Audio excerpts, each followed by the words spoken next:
720 فارم گوداری در کشور فعال است. د دهقانانو لپاره د بدیل معیشت برابرولو په برخه کې کوم کارونه ترسره شوي؟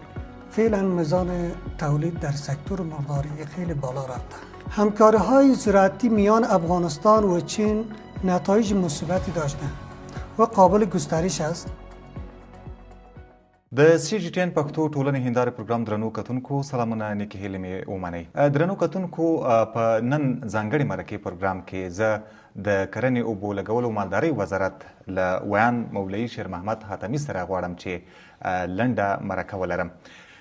پیل کې ورځو ښاغلي مولوي شیر محمد حاتمي صاحب ته چې تاسو ته په دې پروګرام کې ډېر زیات هرکلی کوم. ستړي مه شئ.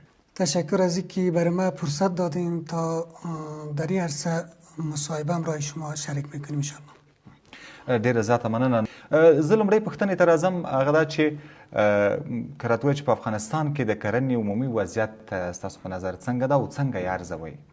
تشکر، سوال خوبی کردین. خودتان بیشتر خوب میفهمید که زراعت افغانستان به عنوان ستون فقرات اقتصاد کشور با وجود برخی چالش ها در حال پیشرفت تدریجی است. در چند سال اخیر با حمایت رهبری امارت اسلامی افغانستان و تلاش های وزارت زراعت، آبیاری و مالداری امارت اسلامی افغانستان زمینه بهبود تولیدات زراعتی، معرفی روش های نوین و کشت و ترویج محصولات با ارزش به گونه واسع فراهم شده است. د مالدارۍ فارمونو وضعیت څنګه دی او په هیواد کې د شیدو د تولید کچه تر کومې اندازې پورې ده؟ الحمدلله فعلا در افغانستان 720 فارم گوداری در کشور فعال است که بسیاری از آنها فارم‌های شیری می باشد. تولید سالانه شیر خام در کشور از گوه‌های محلی و اصلاح شده به 3.9 میلیون متریک تن می رسد. بر بنیاد جمعیت کشور نیاز سالانه مردم به شیر و لبنیات 3.7 میلیون متریک تن تخمین شده که تولید شیر خام از این مقدار بیشتر است، اما چون بخش زیادی از شیر خام در مناطق دوردست کشور تولید می شود، ما تلاش های می کنیم که تا با همکاری سکتور خصوصی و نهادهای فعال در این عرصه زمینه جمع‌آوری و پروسس تولیدات لبنیات و با کیفیت را فراهم کنیم تا نیاز کشور از منابع داخلی تامین گردد. اوس مهال په هیواد کې که راته ووایئ چې د چرګانو څومره فارمونه فعال دي؟ بعد از حاکمیت امارت اسلامی افغانستان حمایت هایی که از فارم ها صورت گرفته و زمینه برای ایجاد فارم های جدید فراهم شده باعث شده که تعداد فارم های مرغداری در سراسر کشور از حدود 3500 فارم و بیشتر از 15000 فارم افزایش پیدا کند.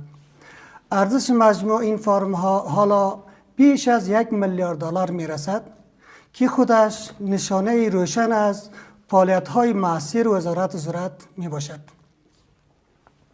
آیا د چرګانو فارمونه په هیواد کې دننه د غوښې او هګیو د تولید په برخه کې اړتیا پوره کولی شي که نه؟ یعنې په کور دننه دغه اړتیا پوره شوې یا پوره کولی شي؟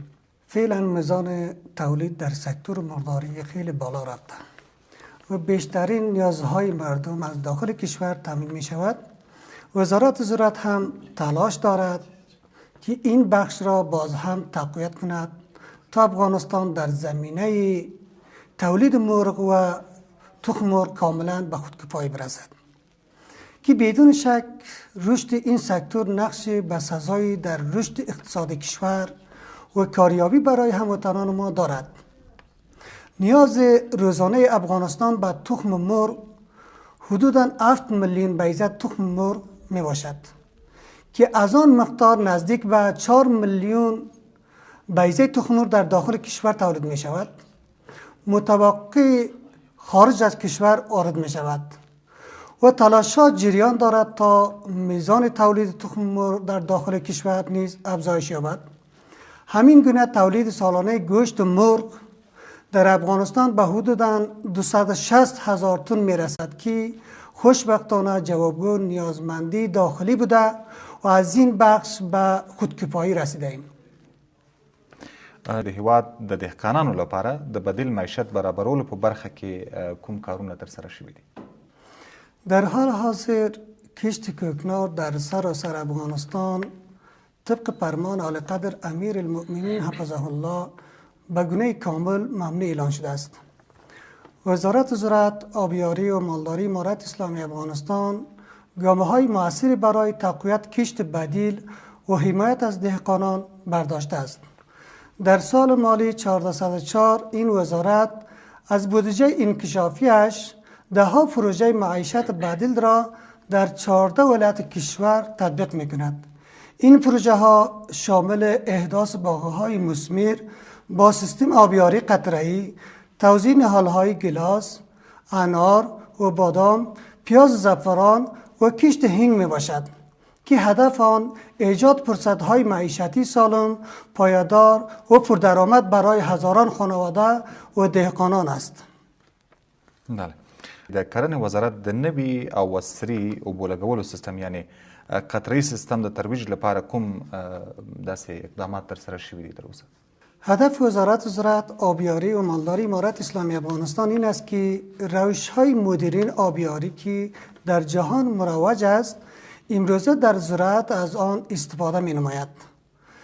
در کشور ترویج نماید که آن را شامل آبیاری قطره‌ای و بارانی می باشد که نتیجه بسیار خوبی داده است و همچنان با استفاده از این روش دهقان می توانند با استفاده از آب بسیار کم زمین بیشتری را آبیاری نماید و همین گونه حاصل خوب نیز به دست بیاورند. د افغانستان او چین ترمنځ وروستیو کرنیزو همکاریو ته په پام سره ستاسو په نظر په راتلونکي کې دواړه هیوادونه په کومو برخو کې ګډې همکارۍ پراخولی یا زیاتولی شي؟ همکاری‌های زراعتی میان افغانستان و چین نتایج مثبتی داشته و قابل گسترش است. در آینده این همکاری‌ها می‌تواند در بخش‌های مانند انتقال تکنولوژی‌های نوین زراعتی، توسعه سیستم‌های آبیاری، بهبود تخم‌ها و ارقام نباتی و ارتقای ظرفیت دهقانان ادامه یابد. همچنان همکاری در معیارسازی و پروسس بازاریابی محصولات زراعتی و تسهیل دسترسی با بازارهای منطقه‌ای و جهانی نیز قابل تقویت است. غواړم چې یوه وروستۍ پوښتنه له تاسو څخه ولرم. هغه دا چې په دې وروستۍ برخه کې تاسو د هیواد په کچه دهقانانو او مالدارانو ته د وزارت لخوا کوم پیغام لري یا ستاسو پیغام د هغوی لپاره څه ده؟ وزارت زراعت، آبیاری و مالداری امارت اسلامی افغانستان یک نهاد خدماتی است که متحد به ارائه و حمایت‌های عملی برای رشد و شکوفایی تولید زراعتی و حیوانی است. ما در جهت حل مشکلات دهقان تلاش نموده ایم و با همکاری مؤسسات داخلی و بین المللی پروژه‌هایی را برای ارتقای ظرفیت، افزایش تولید و خودکفایی غذایی به انجام رساندیم.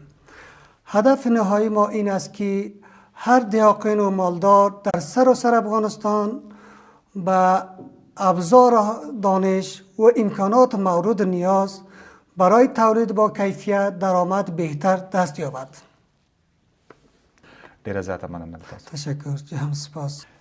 درنو کتونکو او د ځانګړي مرکې پروګرام مینوالو په دې هیله چې د کرنې وزارت له ویان سره ستاسو دغه ځانګړې مرکه د خوښې وړ ګرځېدلې وي. تر بیا او بلې دغسې ځانګړې مرکې چې د یو بل وزارت له ویان یا یو بل چارواکي سره به ستاسو په درانه خدمت کې حاضرېږم. تر هغه مو په پاک رب سپارم. الله مو مل ښې چارې.